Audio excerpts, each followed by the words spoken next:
और आज हम बात करेंगे ज्वालामुखी के बारे में। अर्थक्वेक कैसे होता है और मैग्मा और लावा में क्या फर्क होता है।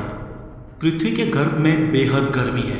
गर्भ का टेम्परेचर लगभग 6000 डिग्री सेंटीग्रेड रहता है। जब धरती के भूगर्भ में प्लेट सरकती है और एक दूसरे से टकराती है, तब भारी प्लेट नीचे की ओर दब जाती है और हल्की प्लेट ऊपर उठ जाती है और वह पर्वतों का निर्माण करती है। जबकि भारी प्लेट जब दब के पृथ्वी के अंदरूनी हिस्से में जाती है, तो वहां मौजूद जियोथर्मल एनर्जी के कारण उसका मेटल और रॉक्स सब पिघल के मैग्मा बन जाता है और इतनी भीषण गर्मी के कारण गर्भ से प्रेशर उत्पन्न होता है। ये मैग्मा हल्की प्लेट में दबाव बनाता है और आखिरकार इसे तोड़ के लावा के रूप में विस्फोट के साथ बाहर निकलता है, जिसे हम ज्वालामुखी या वोल्केनो कहते हैं। पृथ्वी की सरफेस पर लावा के जम जाने से ज्वालामुखी के पहाड़ बनते हैं और जिस नली या सुरंग से लावा बाहर निकलता है उसे ज्वालामुख कहा जाता है। और जब वही पदार्थ बाहर निकलता है तो उसे लावा कहा जाता है। अगर कहीं पर धरती की सतह ठोस हो और मैग्मा किसी तरह बाहर ना निकल सके और ज्वालामुखी विस्फोट न हो, तो धरती कांपती है और भूकंप के झटके महसूस होते हैं।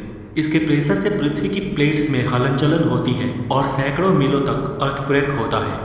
अगर विस्फोट हो तो उसके मैग्मा के साथ गैस, राख और अन्य अवशेष लावा के रूप में बाहर निकलते हैं और धरती की सतह पर जम जाते हैं। आज पृथ्वी की सतह का 80% से ज़्यादा हिस्सा ज्वालामुखी के फटने का नतीजा है। फ्रेंड्स, इन ज्वालामुखियों के मुख्य 3 प्रकार होते हैं। पहला है सक्रिय या जागृत ज्वालामुखी। दोस्तों, सक्रिय ज्वालामुखी वो होते हैं जिनमें समय समय पर विस्फोट होता रहता है। आज पूरी धरती पर लगभग 1500 से ज़्यादा सक्रिय ज्वालामुखी है।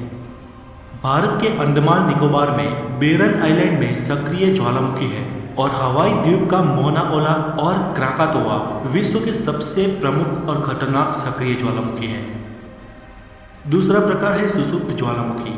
सुषुप्त ज्वालामुखी वो है जो वर्षों से शांत है, स्तब्ध है या सोए हुए हैं, लेकिन ये कभी भी सक्रिय या जागृत हो सकते हैं। ऐसे ज्वालामुखी बहुत ही खतरनाक साबित हो सकते हैं।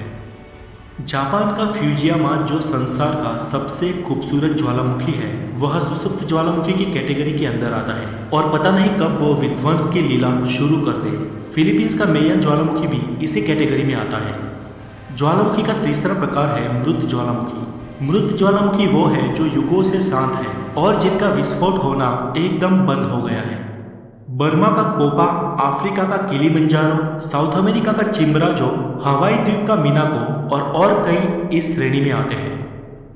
दोस्तों, हमारी इस पृथ्वी के गर्भ में मुख्य 7 टेक्टोनिक प्लेट्स हैं और 26 और सब प्लेट्स हैं, जिसके आधार पर इस धरती की पूरी जियोग्राफिकल सरफेस टिकी हुई है। तो दोस्तों, ये थी ज्वालामुखी की नीडेड इन्फॉर्मेशन जो आपको स्टडी में या अपने नॉलेज के लिए मददरूप साबित होगी। और आज के लिए इतना ही। अगर आपको ये वीडियो अच्छी लगी हो तो लाइक करें और इसे हो सके इतना शेयर करें।